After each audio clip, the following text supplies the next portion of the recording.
இன்னைக்கு நம்ம பார்க்க போற recipe crispy corn cheese balls. வாங்க எப்படி பண்றதுன்னு பார்க்கலாம்.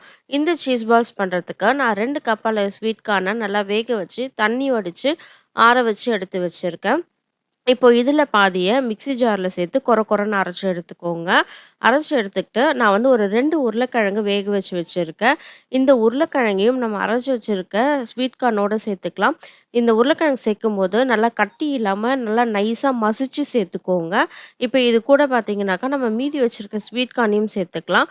அப்புறம் நான் வந்து சில்லி ஃப்ளேக்ஸ் வச்சிருக்கேன். இது வந்து வீட்ல இருக்க மொளகாவ இது மாரி மிக்ஸியில போட்டு அரைச்சு எடுத்து வச்சிருக்கேன். அதையும் சேர்த்து கலந்துட்டு தேவையான அளவு உப்பு சேர்த்துக்கோங்க. நான் இது கூட பார்த்தீங்கன்னாக்கா, மிக்ஸ்டு ஹெர்ப்ஸ் சீசனிங் சேர்த்துக்கிறேன். உங்ககிட்ட இது இல்ல அப்டின்னாக்கா, கொஞ்சம் பூண்ட வந்து துருகி சேர்த்துக்கோங்க. சேர்த்து நல்லா கலந்து விட்டுடுங்க. இப்போ நான் வந்து ஒரு கிண்ணத்துல வந்து சீஸ இது மாரி கட் பண்ணி வச்சிருக்கேன். அத வந்து இது கூட வச்சு டிப் பண்ணி ஒரு பால் மாதிரி உருட்டி எடுத்துக்கோங்க. அந்த சீஸ் வெளில தெரியாத அளவு உருட்டி எடுத்துக்கோங்க. இதே மாதிரி எல்லாத்தையும் செய்து எடுத்துக்கோங்க. இப்போ இதுக்கு வந்து நம்ம ஒரு ஸ்லர்ரி அதாவது ஒரு பேஸ்ட் ஒண்ணு ரெடி பண்ணுவோம். அது எப்படின்னு பார்த்தீங்க அப்படின்னாக்கா, அதுக்கு நான் ஒரு பவுல்ல ஒரு 5 கப் அளவு மைதாவும், அது கூட கொஞ்சம் உப்பும் சேர்த்து ஃபர்ஸ்ட்டு கலந்து விட்டுட்டேன். இப்போ இதில வந்து கொஞ்சம் தேவையான அளவு தண்ணி சேர்த்து, கொஞ்சம் கொஞ்சமா தண்ணி சேர்த்துக்கோங்க. சேர்த்து கட்டி இல்லாம கலந்து, நல்லா ஒரு திக் பேஸ்ட் மாரி கலந்து விட்டுக்கோங்க.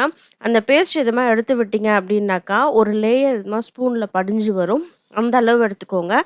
இப்ப நான் வந்து கார்ன் ஃப்ளேக்ஸ் இருக்கு இல்லையா? அத வந்து மிக்ஸில இது மாரி கொரன்னு அரைச்சு எடுத்து வச்சிருக்கேன். இப்போ நம்ம செய்து வச்சிருக்க பால்ஸ இந்த மைதா பேஸ்ட்ல ஒரு தடவ டிப் பண்ணி, இந்த கார்ன் ஃப்ளேக்ஸ் இருக்கு இல்லையா? அதுலயும் போட்டு நல்லா பெரட்டி எடுத்துக்கலாம். ஈவனா இது எல்லா இடத்துலயும் பதிஞ்சு இருக்கணும்.